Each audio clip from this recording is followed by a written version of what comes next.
Então, dando seguimento ao nosso evento, temos uma roda de conversa, casos, causos e acasos do IB. Eu vou ser o mediador. E os convidados são a professora Miriam Krasiuschik, da Faculdade de Educação, e os docentes do IB, André Luiz Paranhos Perondini, Elizabeth Hofflin, Vânia Regina Pivello, José Rubens Pirani, Gilberto Xavier e o funcionário Marcelo Cardagi, que deve estar... Então a gente vai começar com a professora Miriam e podemos seguir a ordem que está aqui. Professor André, Elizabeth, Vânia. Pode ser? E José Rubens, Gilberto e Marcelo. Bom dia a todos. Eu queria agradecer muitíssimo o convite de estar nesse evento tão importante. Na verdade, eu trabalho na Faculdade de Educação, mas nunca deixei de ter relações muito íntimas com o IB por conta dos alunos que eu recebia e continuo recebendo lá na faculdade. Então, fiquei agradecida pelo convite e preocupada, primeiro porque eu não sabia direito como essa história de roda de conversa. Isso é uma novidade, não é uma modalidade diferente de apresentação. Mas, de qualquer forma, foi me dito que eu tenho 10 minutos e... vocês estão ouvindo bem? Porque eu gostaria que ouvissem até sem... Mas eu queria acrescentar, eu não fiquei o tempo todo da fala da Vera e do outro professor, mas eu queria acrescentar uma coisa que eles não mencionaram, não sei se foi mencionado. O professor Paulo, todo ano, plantava milho, onde ele morava, no apartamento em Brasília, e fazia depois uma festa de colheita, em que ele nos convidava. Acho que isso é um dado muito importante na biografia, não é? Que demonstra o tipo de pessoa que era. Mas pensando o que poderia interessar essa plateia, eu achei que eu queria falar um pouquinho dos alicerces desse instituto, muito sólidos, e, portanto, falar do Departamento de História Natural, que deu origem tanto ao IB quanto ao IG, porque na época em que havia o Departamento de História Natural, os dois grupos eram interligados. E falar um pouco da Alameda Glete. Eu fui aluna, encontrei aqui agora há pouco a professora Neuza Guerreiro, que também foi aluna, que é inesperado. E a escola era mantida e criou uma cultura que eu creio que ainda é a que é importante aqui no departamento, no IB. Vocês veem que eu estou usando a nomenclatura antiga, é diferente a terminologia, né? Mas lá na Alameda Glete, a minha turma foi considerada muito grande, éramos 15. Né? Então, os professores se queixavam, né, que trabalhar com muita gente, e nós trabalhávamos com o pessoal do segundo ano, que era do grupo, por exemplo, do Cláudio Freire, né, que foi importante aqui no Instituto, etc. Os professores está lá, por exemplo, havia um departamento de zoologia, era o professor Marcos. E uma coisa importante a dizer sobre ele, era um professor alemão muito rigoroso. Creio que ele jamais compreendeu direitos brasileiros. Ele, uma vez, nos disse às moças lá que estavam trabalhando, por que nós gastávamos tanto dinheiro em batom? Para ele parecia um desperdício. Ele trabalhava com um animal marinho, né? Ele trabalhava com cetáceo, e aí ele foi proibido de frequentar as praias no tempo da guerra, porque ele era alemão e ele trabalhava com a mulher dele, a dona Eveline Marcos, né? Que era uma cientista do mesmo porto. Então, como ele não podia mais ir para a praia, ele começou a trabalhar com animal de água doce e se tornou um dos grandes especialistas em que nós víamos professores europeus que vinham para discutir com ele. Ele dava aulas muito rigorosas, muito muito bem estruturada que nós não entendíamos nada, porque era toda uma análise do processo de evolução que era muito profundo para alunos principiantes como nós, que estávamos saindo do curso científico. Uma vez ele ia trabalhar sempre na Serra da Cantareira para coletar o material nessa fase em que ele foi exilado da praia. E uma vez ele passou na minha casa, que eu morava em Santana, e ele disse, olha, estou desolado, eu tenho uma calça ótima, que tem mais de 40 anos e rasgou hoje. Então, só para vocês terem uma ideia, não é, da pessoa. O outro professor, o professor de botânica, era o professor Félix Rabitcher, que eu acho que alguém deve estar devendo uma tese sobre a biografia desse professor alemão, que também, como os outros, veio fugindo da guerra na Europa.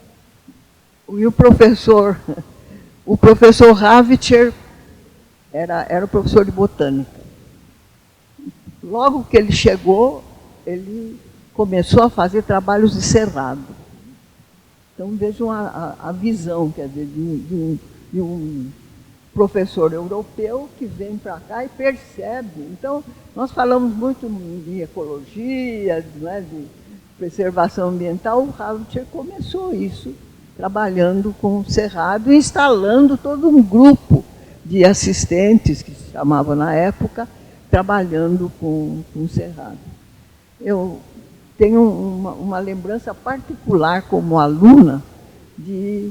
Eu estava um dia... Nós tínhamos que fazer desenhar nas aulas práticas, era necessário desenhar o material que nós estávamos vendo, fazer um relatório e tal. Eu até achei que eu ainda tinha um desses cadernos, mas não achei mais na minha casa. Deve estar perdido lá na estante. E um dia, por alguma razão, eu não pude estar na aula e fui trabalhar num dia fora do horário. E estava lá no microscópio, trabalhando, e o professor Ravitcher na sala dele. Ele saiu e me disse, venha cá. Eu levei um susto, eu disse, bom, será que eu fiz de errado? Ele me levou até o microscópio e disse, olha, e foi uma coisa deslumbrante. Era um esporanjo que abriu e espalhou os esporos. E aí um professor do porte dele quis compartilhar com uma aluninha, né, que dá, na minha opinião, bem uma medida do professor que ele era. Então, professor tão importante que nós não tínhamos literatura em português. A gente usava alemão, italiano, inglês estava começando, mas imediatamente após a chegada, imediatamente eu acho que era, mas logo depois da chegada dele, ele publicou um livro. E esse livro eu acho que merece ser estudado à luz do que acontece agora. Eu estou tentando mostrar a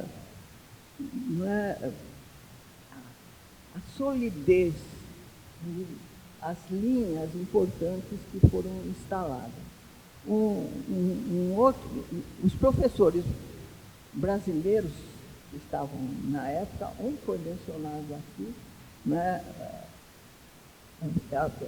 Eu fui aluno do professor Dreyfus, que tinha a História Natural tinha uma grande ligação com a Faculdade de Medicina, porque as primeiras etapas, as primeiras aulas começaram lá antes de se mudar para Alameda Glete. E o professor Dreyfus era um professor famoso e eu, infelizmente, só tive uma aula com ele.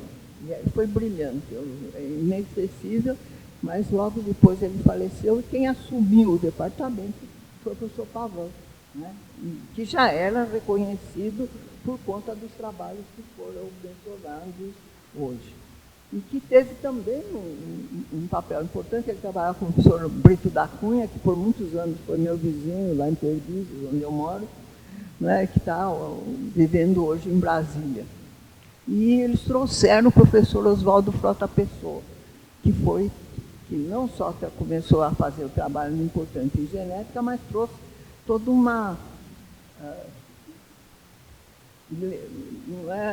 grupo de amigos com os quais ele trabalhava, que trabalhavam em educação. Um outro professor brasileiro que era professor, foi o professor Paulo Savaia, que era professor de fisiologia, e que teve a coragem de trazer da Alameda Glete o IB para cá. Então, nós começamos a ter aula de fisiologia, a gente andava na lama, no barro, etc., mas acho que enfrentando muitas discussões e restrições da Faculdade de Filosofia, Ciências e Letras, que isso foi antes da instalação do IB, o Savaia veio e ficou aqui. Nós fazíamos muito trabalho em grupo. Uma pessoa que foi muito importante nesse trabalho, nós íamos para a praia, fazíamos o professor Ailton Jolie, que era assistente do professor Ferri, que por sua vez era assistente do professor Havitz. Havia mulheres trabalhando lá. Era, por exemplo, a professora Mercedes Rachid, que depois foi para os Estados Unidos, era brilhante, a professora Berta, que até há muito pouco tempo frequentava, estava aqui na cidade universitária, trabalhando, convivendo conosco. A professora Marta Breuer, né, que era uma artista brilhante, além de dar aulas esplêndidas. Mas as mulheres eram... Jamais se cogitava de uma mulher, o que isso é até muito recente, né? Na Faculdade de Educação, eu me orgulho de ter sido a primeira mulher diretora, porque resolvi enfrentar os homens. Nós conseguimos, até há pouco tempo, éramos só mulheres, agora os homens retomaram a faculdade, tá? Mas foi uma derrota. Eu brinco muito com isso. Mas, enfim, nós convivíamos muito. O professor Marcos dava festas, e essas festas eram muito importantes, porque havia comida boa, e nós todo mundo gostava. A gente morava na rua Sorocaba, que agora virou Rua Ernesto Marcos.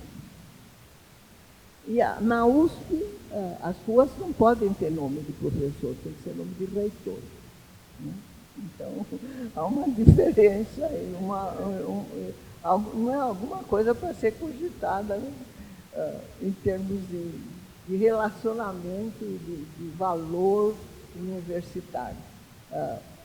Um assistente do professor Marcos era o professor Michel Savaia. Ele não era filho nem irmão, era primo do Paulo Savaia. E era um senhor muito circunspecto, muito... Nas aulas, nas primeiras aulas eu fiquei muito espantado, eu achei, eu não sabia direito quem era aquela gente de avental, né? O que será que era, né? Para quem vinha do colégio, isso não fazia muito sentido, né? E o professor, nós estávamos fazendo uma excursão em Ubatuba. Um dia o professor Michel chegou para mim e disse: Miriam, eu tenho que te pedir muitas desculpas, eu fui injusto com você. Eu não sabia por quê. Ele disse: não, no seu caderno, e de fato eu nunca gostei muito de trabalhar com crustáceo, ele escreveu: não gosta de crustáceo. E eu estava comendo camarão e tinha um prato cheio de casca de camarão. Mas eu acho que isso demonstra o tipo de relacionamento que é importante. Então, ao meu ver, essas pessoas que legaram para o Instituto pesquisa, se pode fazer ou na praia, ou no lago, no regato lá da Serra da Cantareira, mas é importante fazer pesquisa. Ensinar é importante. E para isso, não só dar aulas sérias, né, como escrever um livro para que os alunos pudessem... acho que esse é um grande exemplo. Eu sempre tenho problema com esse negócio. Mas, então, eu acho que a pesquisa, o ensino, o relacionamento entre os alunos. é fundamental, quer dizer, o trabalho de campo, o trabalho nas salas de aula, não é? Um trabalho, isso é importante e creio que o Instituto trabalha nessa linha. Além disso, o relacionamento com outras instituições, porque a história natural era geociência, geologia, né, e biologia. Então, nós tínhamos aula de petrografia, nós tínhamos aula de mineralogia, tinha aula, não é? E foi muito interessante também conviver, era no mesmo local e nós tínhamos todo esse trabalho. Então, eu creio que o Instituto, a História Natural legou essa capacidade de trabalhar com outros grupos. Aulas de Física e Química eram obrigatórias e a Química funcionava lá do lado. Então, eu não quero me estender muito mais, mas espero que de alguma forma, tenha podido transmitir o significado desse início do curso de História Natural para a fundação, para estabelecer alicerces para o IB.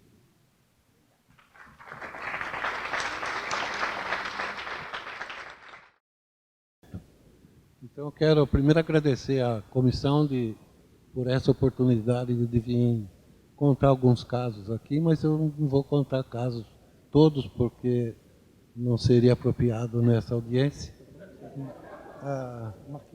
E principalmente, já que o homenageado era o professor Pavan, então, obviamente, falar alguma coisinha muito rápida sobre o Pavan, contando alguns casos que aconteceram com ele, comigo, que eu fui orientado do professor Pavan no doutorado, foi meu orientador, né? Trabalhei anos e anos com o Rico Seara no laboratório dele, depois independentemente, mas sempre em colaboração, e nas viagens internacionais que ele fez, propiciou a nós, alguns colegas, estagiar, por exemplo, em Oak Ridge, na biologia de Oak Ridge, por 1 ano e meio, depois na Universidade do Texas, e assim foi.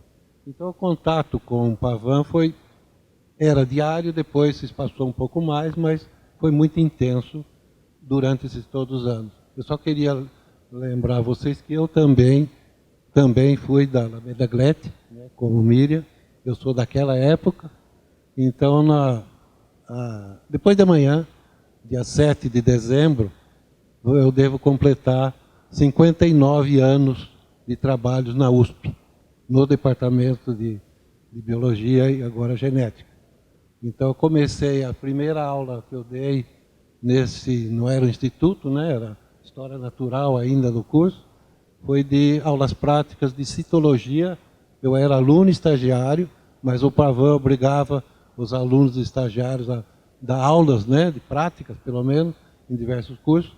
No curso de citologia de 1961, eu e uma colega, Détia Freire Maia, fomos encarregados de dar aula de aulas práticas de citologia. Bom, e daí continuou toda a carreira, e você mencionou o professor Marcos. Eu só queria lembrá-lo que também fui aluno do professor Marcos, obviamente, e eu lembro de um caso com ele, primeiras aulas, que a gente não entendia nada do que ele dizia pela sotaque de alemão que ele usava, mas tudo bem. Mas no exame, nós tínhamos exames orais, né, todos os exames de final de ano, além da prova escrita, tinha que passar com o professor para exame oral, né? E nós estávamos, ele chamava sempre dois alunos de uma vez, sentávamos na frente da mesa dele. Eu tinha entrado com uma colega minha, que era a Márcia, então nós estamos esperando as perguntas dele. Ele virou para a Márcia e perguntou para ela: Márcia, como é que elefante anda? Ela ficou mais branca do que essa folha, eu tremendo do lado, porque estou perdido, né? Se ele perguntou do elefante, o que ele vai perguntar para mim? Então a Márcia não sabia, então vou aproximar aqui. Ela ficou sentada assim na mesa e ela fez assim, né? Ele falou: é isso aí, elefante é digitígrado. Aprovou. Então esse era o professor Marcos. A galinha também, como é que bota? Bota, ele aceitava esse tipo esse tipo de resposta. E com o Pavan, claro, os casos com o Pavan foram inúmeros. Eu não vou contar todos, porque o filho dele está aí, Otávio Henrique, né? Mas tem uma passagem que eu achei interessante para vocês terem uma ideia, apesar da importância que foi o Pavan na ciência brasileira, né? Foi um dos grandes. E só salientando um fato, um daqueles geneticistas eminentes do grupo do Morgan, de 1920, qualquer coisa, que inventaram a genética, né, depois do Mendel, trabalhando com o Drosophila, o Sturtevant, que foi um daquele grupo, ele escreveu um livro sobre a história da genética. E até daquela época, até 1954, que ele falou nesse livro. E é o único brasileiro citado nesse livro da história genética foi o professor Pavan, pelo trabalho em genética que ele tinha feito, obviamente, na época com Drosophila. Então, só para lembrar do professor Pavan nesse outro aspecto, e como homem de ciência que ele foi, atividades que ele teve em todas as áreas, praticamente, desde política científica até sentado no microscópio, até chutando bananeira para descobrir a Rincotiara, né? Ele disse que foi por acaso, mas eu não acredito. E teve uma passagem que eu gostaria só de comentar para vocês entenderem Pavan. Quando nós estávamos em Oak Ridge, no estágio, o Pavan já tinha voltado para o Brasil, eu estava lá sozinho, com minha família. Nós morávamos numa pequena casinha no morro, lá, numa colina lá de Oak Ridge, um chalezinho de madeira, pequeno, tudo apertadinho. Estava eu, minha esposa e uma filha pequena, a única que eu tinha na época. O Pavan apareceu em Oak Ridge para visita. Ele me avisou por telegrama, dizendo que ia, né? Avisou o laboratório. E eu fui buscá-lo no aeroporto, em Knoxville, que era a capital do Tennessee. Peguei o Pavan, estava indo para casa e perguntei para ele, qual hotel que você vai ficar, né, na cidade? Ele falou, não, eu não vou para o hotel, eu vou para a sua casa. Daí foi outro susto. Daí ele foi para a minha casa, meu chalezinho tinha uma sala pequena, uma cozinhinha em tipo cozinha aberta, né? Naquela época já existia, né? Conceito aberto, naquela coisinha desse tamanho. Tinha um bujão de água que esquentava no meio da cozinha. Enfim, tinha um quarto, banheirinho no meio, e tinha um cubículo pequeno que tinha um berço que estava a minha filha. E eu falei, Pavan, mas eu falei, ele perguntou para mim, você tem sleeping bag? Eu falei, eu tenho, porque nós acampávamos, né, com a família lá nos Estados Unidos, tinha todo apetrecho de camping. Então ele falou, você tem sleeping bag? Eu falei, tenho. Ele falou, então eu vou dormir no chão, porque eu gosto de dormir em lugar mais duro. O Otávio Henrique deve saber disso. Então ele falou, bom, eu falei, Pavan, não vai dar para a gente chegar até São Paulo hoje, né? Vamos pegar um hotel e dormir. Ele falou, tá bom, vamos pegar um hotel, e não tinha mais nada, porque a Barra da Tijuca, naquela época, era mato, né? Não tinha absolutamente nada. E daí ele achou, vamos dormir ali. Apontou e era um motel. Então ele bateu na porta, falou assim, o senhor tem 3 quartos? O cara falou, tem. Então nós queremos os 3. E pegou cada um de nós pegamos cada um quarto, passamos a noite no motel. No dia seguinte levantamos, pedimos o café da manhã, obviamente. Café da manhã, tomamos o café da manhã, viemos embora para São Paulo. E de alguns tempo depois eu perguntei para ele, Pavan, como é que você prestou conta daquela, com o recibo, né, do estadia no motel, para 3? Ele falou, eu não prestei conta. A gente tinha o dinheiro da Rockefeller, então a gente não precisava prestar conta. Então quem pagou a estadia foi a Rockefeller. Eu estou contando essas coisinhas porque esse é para dar a vocês uma ideia do que era o Pavan da ciência, o Pavan, homem, digamos, político, presidente do CNPq e coisa desse tipo, mas fora daí era uma outra pessoa.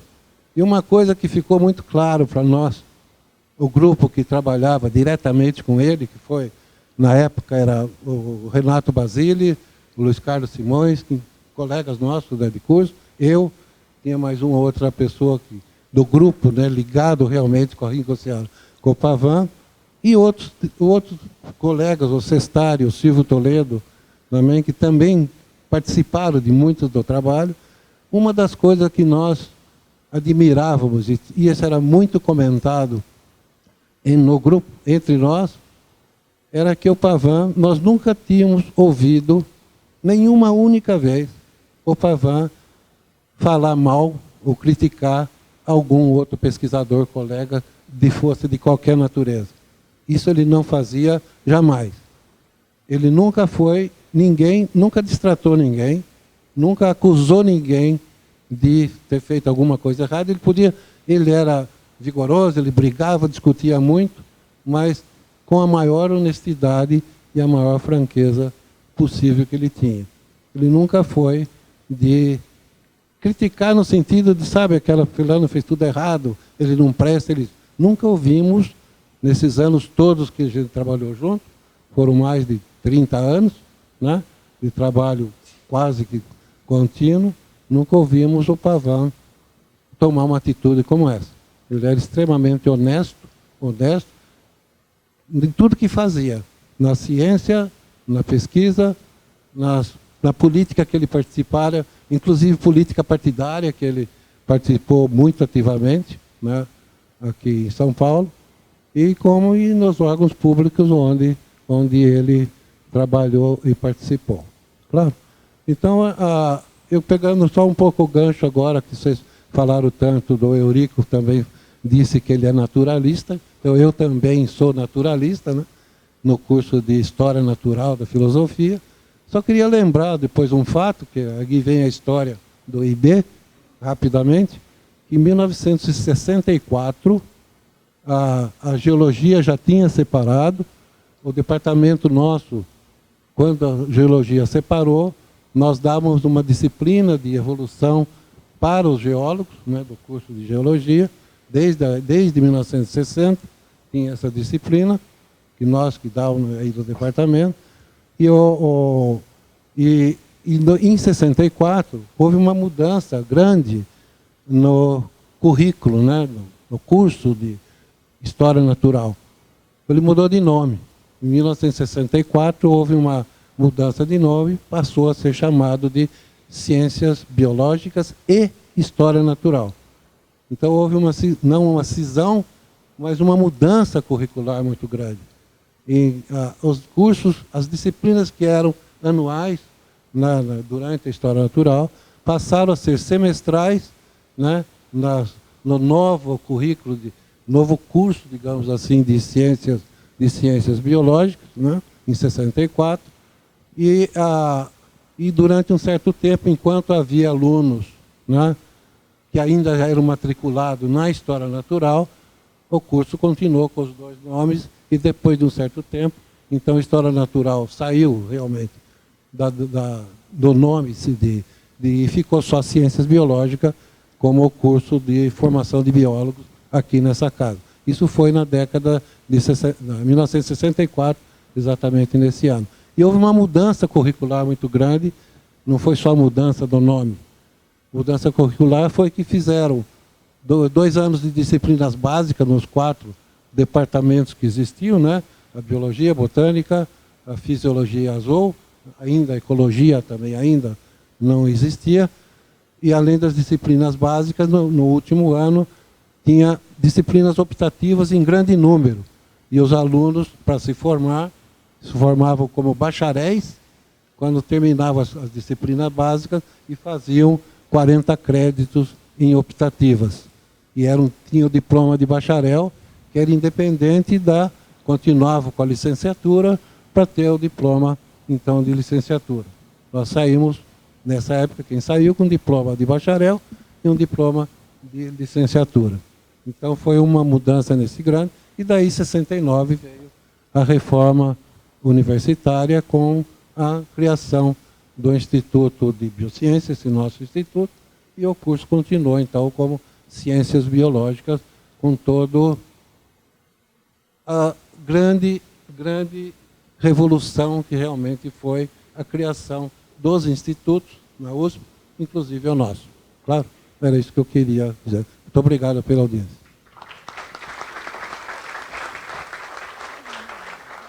Obrigado, professor Perondini, representando a genética. A gente vai começar a avisar aqui os tempos que estão faltando com o Igor. Agora a professora Elizabeth Hoffling, da Zoologia. Bom, inicialmente eu agradeço ao convite para participar dessa roda de conversa aqui com os meus colegas. É um prazer e rever outros tantos e lembrar que aqui eu também sou naturalista. Embora me formei em 73, em Rio Claro, na Faculdade de Filosofia, à época, inclusive fui aluna da professora Miriam, que dava aula de didática naquela época em Rio Claro. Foi a última turma de História Natural do Brasil. Aqui já havia mudado e em Rio Claro ainda era História Natural. Então eu cheguei para fazer pós-graduação em 74 e passei de 74 a 76, a 2016, nesse departamento, e tive a oportunidade de desempenhar várias atividades, mas lembrando que naquela época o professor Marco já havia falecido, que foi um dos pioneiros da zoologia no Brasil, embora ele não tenha sido o primeiro professor de zoologia, porque antes dele teve o professor Breslau, que infelizmente um ano depois da criação da USP faleceu e veio o professor Marcos. Bom, o professor Marcos era um zoólogo que se dedicou a vida inteira ao estudo de invertebrados, basicamente. Talvez por ter sido expulso da praia na época da guerra. E ele formou inúmeros professores com os quais eu convivi quando eu aqui cheguei. Eu fiquei até surpresa, porque eram 7 professoras formadas pelo professor Marcos e 7 professores.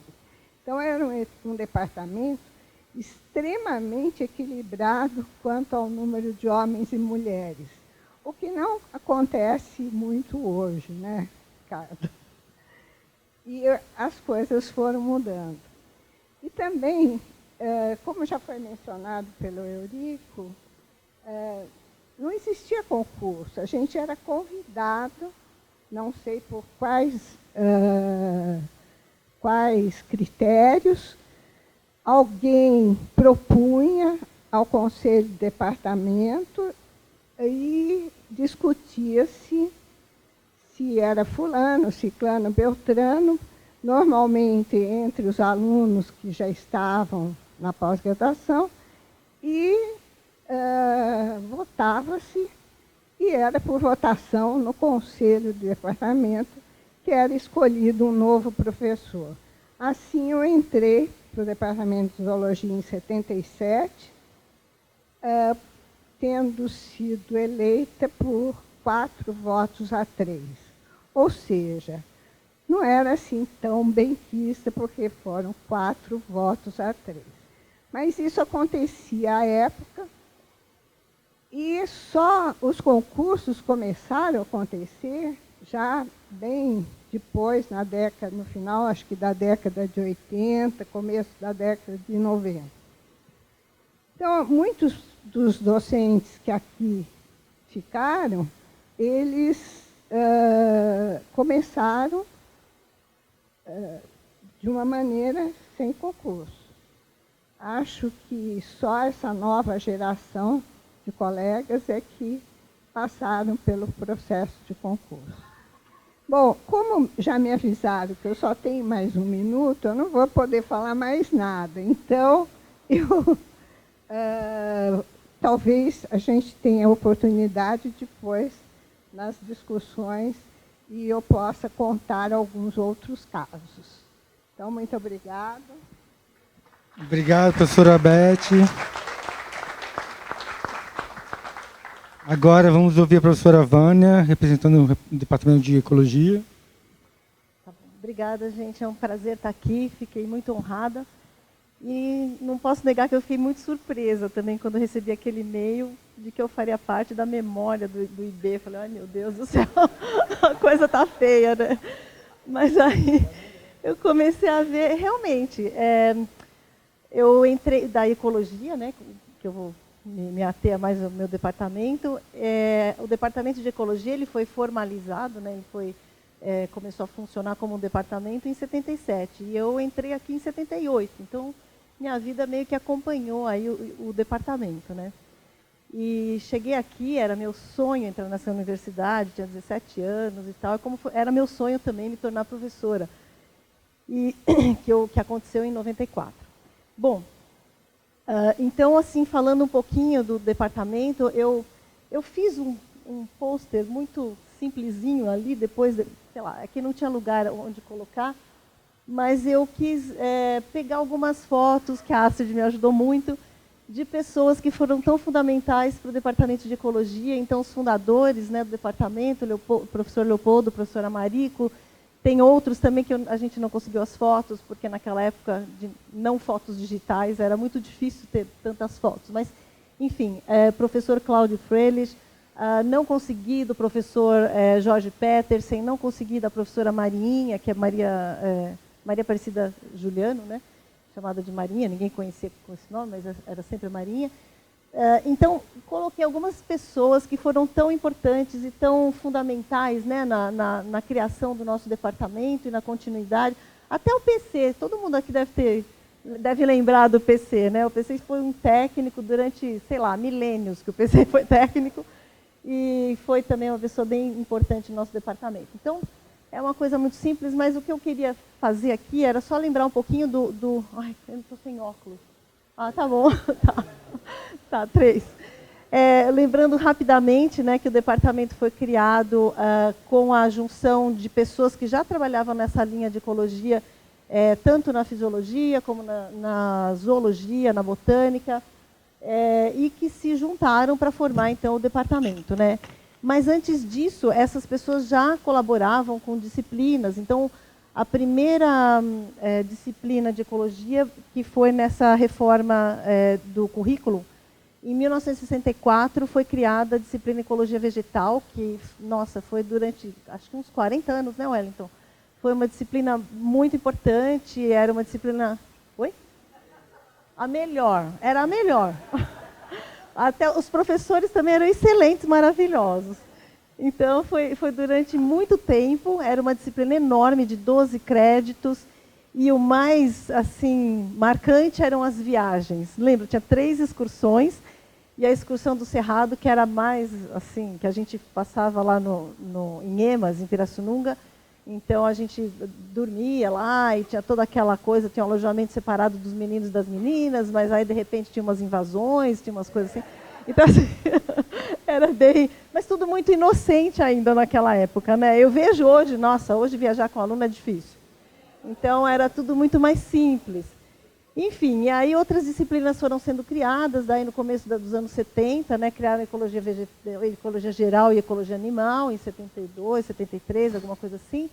E o departamento, quando então foi criado, abarcou essa... Eu tenho uma foto dele ali, também foi um dos fundadores, né, que veio da zoologia, que foi essa inserção na sociedade, né? Então, ele que foi o grande colocador da biologia na sociedade. E eu acho que essa coisa é muito importante, cada vez mais, por sorte, a ecologia, por sorte ou por azar, eu não sei, quer dizer, pelos problemas ecológicos que a gente está vendo por aí, então a gente está sendo muito mais demandado, né, até pela participação na sociedade, políticas públicas, e essa é uma coisa que eu acho muito importante, que eu vejo assim, que é um caminho que está sendo abraçado pelos professores da ecologia, que é tipo... Bom, gente, acho que meu tempo acabou, e era isso, eu agradeço a todos vocês.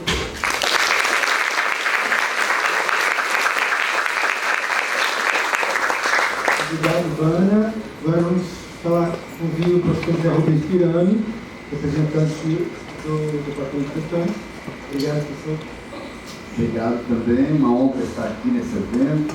Também me senti colocando no tempo geológico do convite, né? Falei, realmente já estou, né? Já sou decano do departamento. Fui o primeiro docente a prestar concurso. Alguém lembrou aqui quando começaram os concursos no departamento. E estou lá, então, há 36 anos como professor, aqui, né, no nosso querido instituto, nesse momento tão alegre, é bom lembrar as coisas. E eu destaquei algumas coisas para falar. Bom, eu participei de muita coisa ao longo do meu tempo aqui, né, desde o momento da entrada e aquele peso nas costas, aquele orgulho de estar numa casa que teve Habit, Ferri, doutora Berta Morretes, Nanusa Menezes, Ana Juliette, o Kurt Hell, o Dr. Jolie, né? Então era uma missão da gente manter a qualidade e desenvolver mais o que esse pessoal já trazia, já tinha construído no departamento. E eu sim continuei tocando a missão, né? Eu participei de muitas comissões, eu trabalhei como chefe de departamento em 3 mandatos, vice-chefe em 2, fui coordenador de pós-graduação. Então a gente vai dando esse sangue e no fim a casa cresce e tem os momentos de alegria, tem os momentos de atrito, mas a gente percebe que o IB cresceu muito, cada departamento também, né? Em nível de IB, eu sou muito contente de ter participado, me orgulho mesmo, dos 2 momentos de reestruturação curricular que fizemos em 94, primeiro, porque a gente mostrou o papel pioneiro do IB na biologia nacional, né? Então, nessa reestruturação de 94, nós criamos disciplinas interdepartamentais, que era uma novidade, e fundamos as bases da sistemática filogenética na graduação, né? Então, isso começou a repercutir pelo Brasil todo, assim que a USP começou a ensinar cladística aqui, isso passou a se tornar obrigatório e começou a cair até em questão de vestibular. Então, a USP sempre dá exemplos, né? Nessa reestruturação curricular, em ambas, eu também me orgulho muito de ter visto a avaliação positiva, progressiva da botânica. Quando eu ainda era estudante, tinha aquela coisa rancorosa ou rançosa, né, de que botânica era chata. E agora, progressivamente, nas últimas décadas, a gente só recebe avaliações muito elogiosas dos alunos, né? Tem problemas, mas em geral adoro botânica. Não sabia que gostava de planta e agora gosto. Então a nossa missão está sendo cumprida. E eu também me orgulho de ter sido curador do herbário por 20 anos. Quando eu entrei aqui, o herbário tinha 15 mil exemplares de plantas, sobretudo medicinais, da flora paulista. Hoje a gente detém a 7ª coleção do Brasil, com 250 mil exemplares de estudo de referência para o mundo, né? De algumas famílias de plantas, a nossa coleção é referência para o mundo todo. E o meu papel é importante e o trabalho está sendo continuado agora pelos colegas, né? Temos até especialista de museu lá agora, com mestrado em botânica. Eu destacaria ainda também, da parte de pesquisa, consolidação dos muitos laboratórios e novos laboratórios foram sendo criados, acredito que apoiei neles, melhorei o nosso.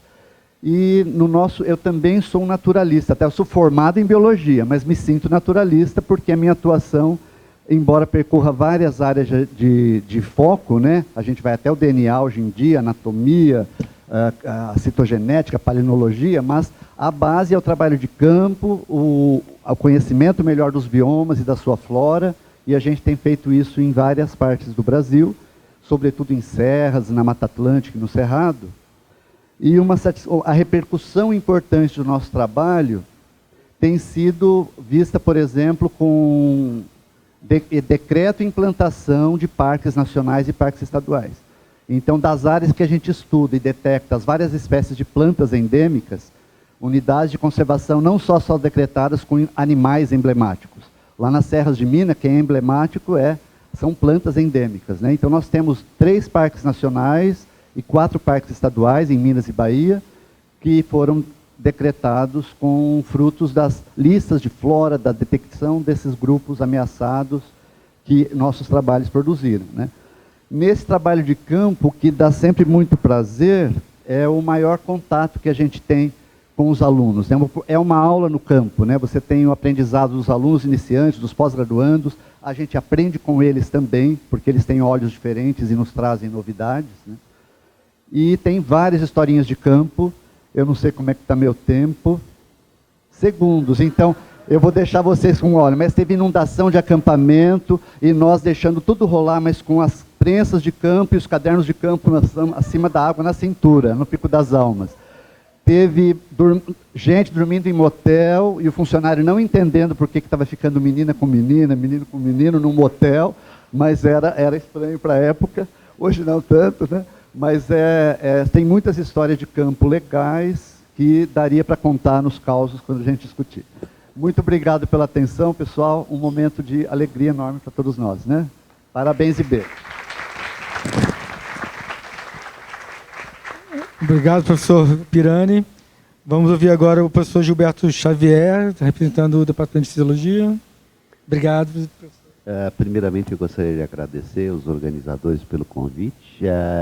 Eu vou falar sobre um aspecto pessoal e um aspecto institucional. O pessoal é que provavelmente eu estou aqui sentado hoje, fui aluno desta casa por influência de professores que eu tive de biologia. Eu tinha uma dúvida muito grande se eu iria fazer biologia ou se eu iria fazer medicina. E eu tive uma professora que estimulava muito o raciocínio científico e usava toda uma série de técnicas de ensino modernas, chamada Aurora Sevilha, que trabalhou com a professora Miriam Krasiuschik. Então a Miriam tem uma influência direta sobre o fato de eu estar provavelmente aqui hoje. E eu lembro que na ocasião discuti muito com essa minha professora, Aurora Sevilha, sobre as perspectivas de emprego. Eu perguntei para ela, escuta, mas um biólogo consegue emprego assim, rápido, fácil? Aí ela me falou que sim, e que tinha um amigo dela que tinha sido contratado assim que terminou a graduação, que era o Mariano Amab, está sentado aí também. E aí, provavelmente, por conta dessas conversas e dessas influências, eu optei por fazer biologia, me tornei aluno dessa casa, fui posteriormente aluno da professora Miriam, e estou muito feliz com a opção que eu fiz de ter vindo estudar e trabalhar aqui. Então essa é a questão pessoal.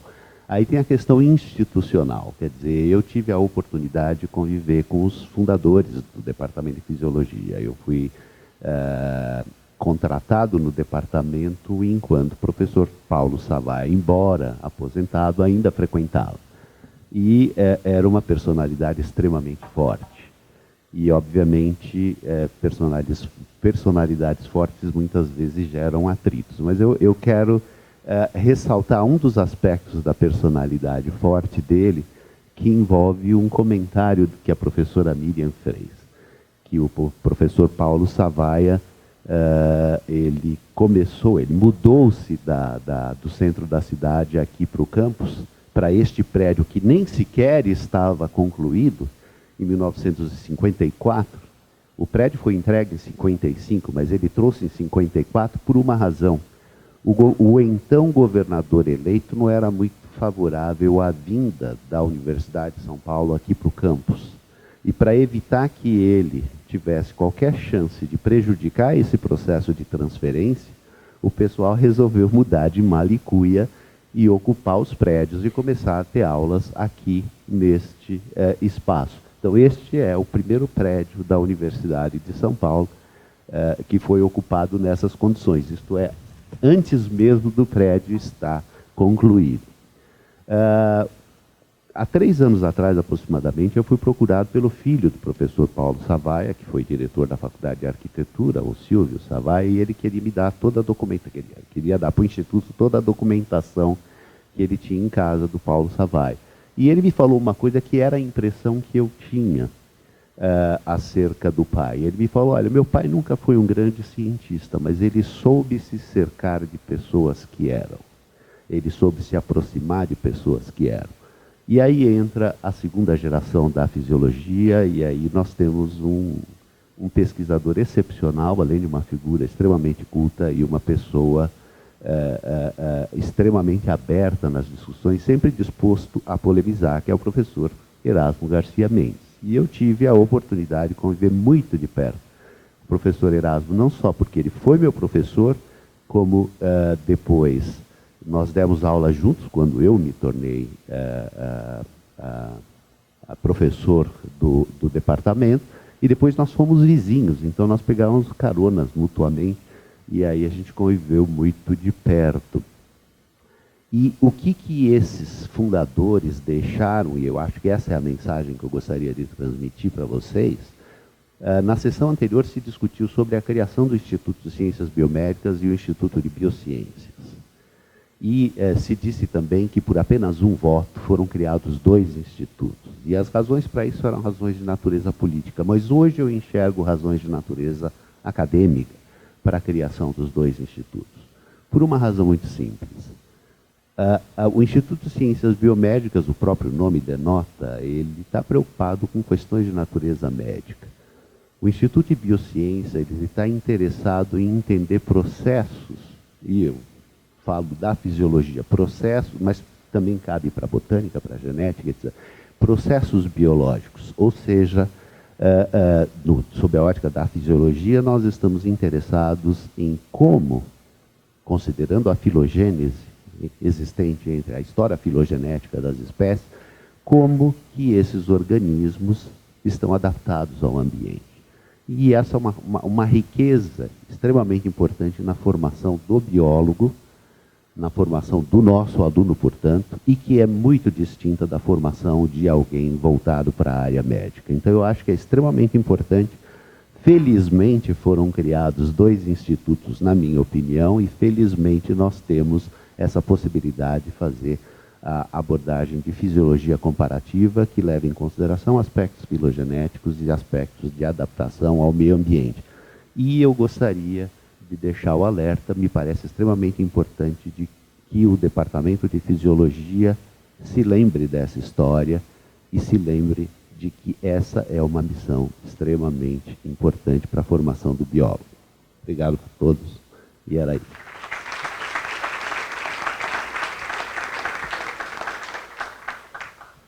Obrigado, professor Gilberto. Agora, para encerrar essa roda de conversa, lembrando que a gente tem depois uns 30 minutos para a gente trocar ideias e fazer diálogo, né, entre plateia e convidados. O funcionário Marcelo Cardage, que está aqui já. Tá. Bom dia a todos e todas. E eu queria agradecer, né, o convite.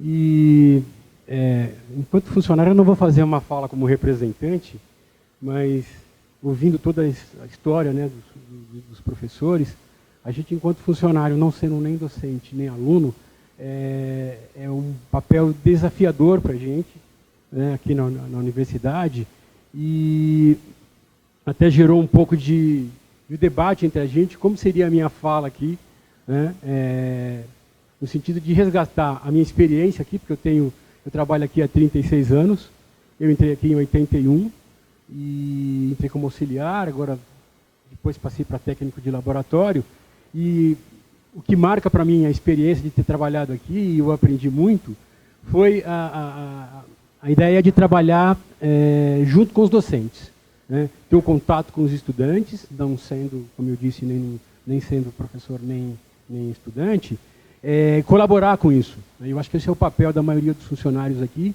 colaborar com toda essa história, com essa estrutura, né? E que não é fácil para a gente, muitas vezes, montar uma relação, né, com relação ao meio acadêmico e como se portar em determinados momentos nesse ambiente. Essa relação, às vezes, ela é bastante dura, né? Principalmente as relações de trabalho. Eu vejo que muitas vezes ela gera uma certa dureza aqui com as pessoas, alguma indignação, mas, enfim, eu acho que a gente tem um papel extremamente importante e o que eu levo dessa experiência que eu tenho aqui é ter aprendido muito. Eu, por exemplo, trabalhava nas aulas teóricas, no começo, a gente colocava aqui equipamentos pesadíssimos, filmes, uma quantidade de slide. A professora Elizabeth, por exemplo, ela é uma especialista em aves, ela tinha uma quantidade enorme de slides, naquela época não tinha os recursos que existiam hoje, então a presença da gente, mesmo sendo muito simples, muitas vezes atrapalhava a aula, se caso a gente falhasse no nosso, na nossa rotina ali, de trabalhar junto também. Então já estou avisado que tem 1 minuto apenas, e 3 minutos, então eu acho que essa questão dos funcionários extremamente importante, para mim foi, e eu acho que a gente tem, por exemplo, além dessa questão da convivência aqui, também entender o funcionamento da universidade, além do trabalho técnico que eu desempenho, eu fui entender como funciona essa engrenagem na representação dos funcionários e tentar também ajudar a gente a se colocar nesse ambiente, no sentido de contribuir com a instituição, melhorar o nosso trabalho, enfim. Eu acho que é importante a presença da gente aqui e, enfim, eu acho que eu queria deixar uma mensagem positiva, mas também, ao mesmo tempo, de luta, né? Que a gente tenta se colocar. Às vezes tem momentos tensos aí, mas construindo junto essa história do Instituto. É isso.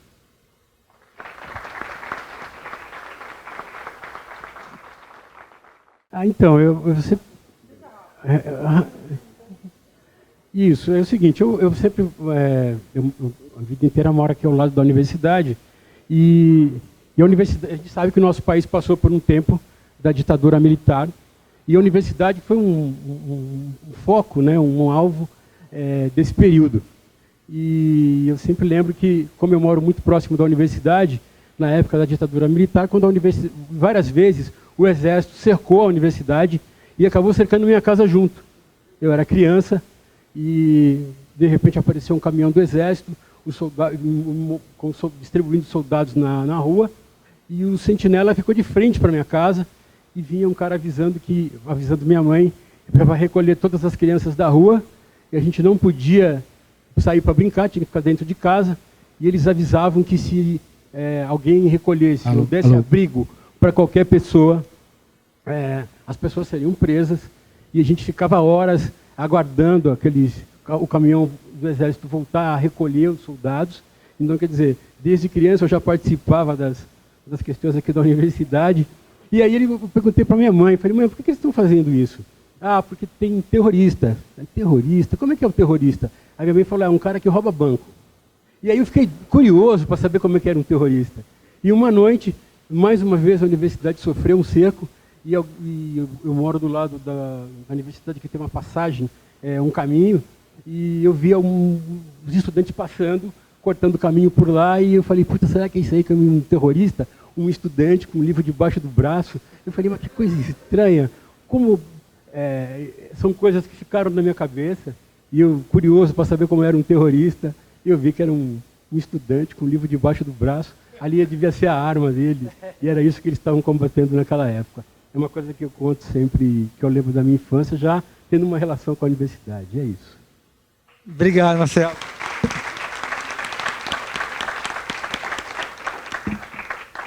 Valeu a pena, não valeu, gente? Essa passagem é incrível. Bom, estamos abertos então para conversa até a hora do almoço, que tem mais uma meia hora. Então, quem quiser contar casos ou fazer perguntas... Pode falar no microfone. Eu sou a mais antiga da biologia, eu sou da GLET, me formei em 1951. E há pouco tempo eu fiz um trabalho, eu não poderia deixar isso numa gaveta, porque eu estou na reta de chegada, estou com quase 90 anos e daqui a pouco vou embora. E eu tenho muito material. Eu fiz isso para o Arquivo do Estado, quando eles disponibilizaram os contratos para os professores que vieram. E aí tem umas coisas muito interessantes. Eu quero ver quem se acha. Eu não poderia deixar de trazer isso para vocês. Pode passar por aí. E quem é o responsável por aí pode ficar com isso como doação, vamos dizer assim. Tem tudo aí. E outros, a maioria não conhece a GLET, e só para vocês conhecerem que existe, a GLET ainda existe, a figueira da GLET, coitada, cheia de lixo embaixo. Eu já estou me divorciando dela, porque eu defendi a figueira da GLET desde 2003, e agora não consegui nada da universidade que fizesse alguma coisa por ela, então eu agora já vou deixar de gastar tanta energia por nada. Mas isso aí é uma coisa interessante, E aqui também vocês podem dar uma espiada, é uma contribuição, porque eu acho que é a mais antiga aqui da biologia. 51, eu acho que não tem ninguém aqui. Veja se tem. E aí, a professora Marta Vanucci ainda está viva. E eu tenho um contato com ela de vez em quando. Ela está com 97, por aí. E aí, ela já não está tão lúcida, mas ainda dá para conversar com ela. Esse aqui, os professores da História Natural em 43. Então, tem muita gente conhecida de todo mundo aqui. Tá? Eu não podia deixar de trazer isso como contribuição.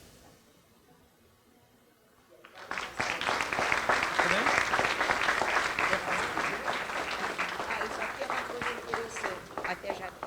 Isto é, quando eu entrei na faculdade, em 1948, a identificação foi feita pelo Instituto Oscar Freire. Até rasgo, eu tenho o original disso aqui.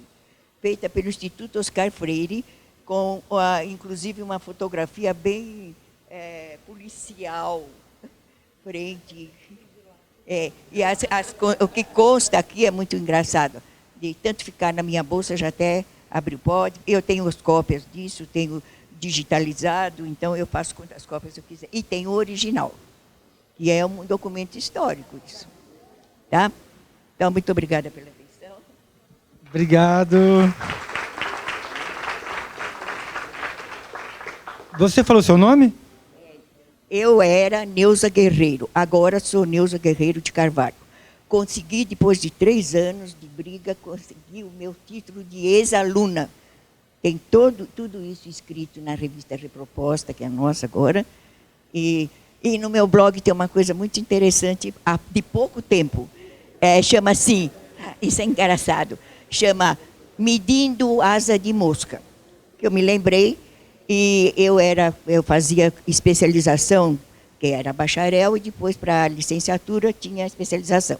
Eu fazia com Pavan, de genética de populações. E é claro que eu era aluna e as coisas chatas, eles mandavam os alunos fazerem. E eu passei uma manhã inteira medindo asa de mosca. Eu achei o assunto interessante e coloquei no blog com esse título. Procurando o meu blog, vão achar historinha de medindo asa de mosca. Tá. Quem é o Luciano? Professora Neuza, nós agradecemos a sua contribuição e o professor João Morgante aqui acaba de oficializar a passagem desse material para o Centro da Memória do IB, que é mantido pelo professor Carlos Vilela e João Morgante. Obrigada. Eu queria endossar a sugestão da Miriam de que o Haviter, acho que foi um dos maiores cientistas que nós tivemos, que passou por aqui, quando ele veio para o Brasil, ele já era um cara famoso, publicava nas melhores revistas. E eu não tive a oportunidade de conhecê-lo. Quando eu entrei, ele tinha acabado de voltar para a Alemanha. E ele publicou um livro que é seminal. O livro de botânica dele ainda deve ser consultado, é um livro espetacular. E queria também aproveitar para dizer mais uma coisa, que a Miriam foi uma pessoa fundamental na minha vida. Eu estava como técnico lá no IBEC com ela, e eu entrei na universidade, eu estava tão entusiasmado e que eu fui convidado por 3 professores diferentes para fazer estágio na mesma época. Eu falei, Miriam, o que eu faço? Eu tenho esse cara aqui, um trabalhava com peixes, que eu estava interessado, eu achei que eu devia estudar peixes. Um trabalhava com equinodermas, e um trabalhava com algas. E a Miriam olhou os 3 e falou, você vai trabalhar com o Joly. Eu falei, mas porque eu não sei nada de algas, não gosto de algas. Ela falou para mim, você tem que trabalhar com o melhor cientista. Alga, borboleta, morcego, raposa, é tudo a mesma coisa. Você se dedicar, o que for, é tudo igual. Esse negócio não tem negócio de peixe, não. Vai trabalhar com algas. E por causa disso, eu trabalhei com algas e ainda não me arrependi. Professor Eurico, muito provavelmente você não sabe disso, mas o meu primeiro trabalho que eu publiquei, o primeiro artigo que eu publiquei com os trabalhos aqui da universidade, foi graças a você. Porque eu tinha 2 aluninhos de iniciação científica e a gente fez lá uma série de coisas em Emas, no Cerrado de Emas. E assim, eu não tinha dinheiro, não tinha nada, tinha acabado de chegar, não tinha nada, né? Aí você me deu um auxílio para ir para o campo, aí eu ia para o campo, com os alunos voltava, e eu sei que por conta disso a gente conseguiu fazer o trabalho, e foi o meu primeiro trabalho publicado com as coisas que eu fiz na universidade. Muito obrigada.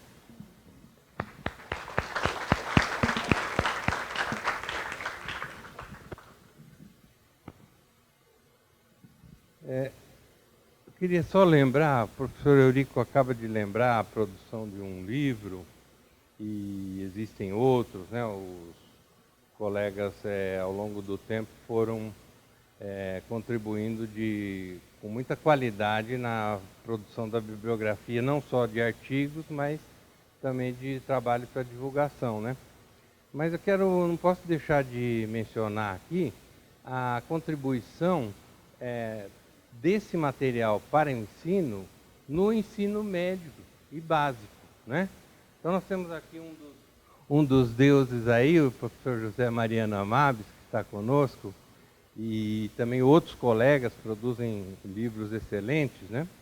Então, de forma que é para lembrar que o IB exerce esse papel, né? Mais além das suas fronteiras, de uma maneira muito forte, né? Atingindo o Brasil inteiro com o fruto dos seus profissionais. Então, eu, de minha parte, parabenizo todos esses que se dedicam ao ensino e à produção desses materiais, como a Débora também e tantos outros. Nem vou falar mais nomes por medo de errar, que acho que todos fazem uma parte disso, né? Então, era isso que eu queria lembrar. Obrigado, professor Denise.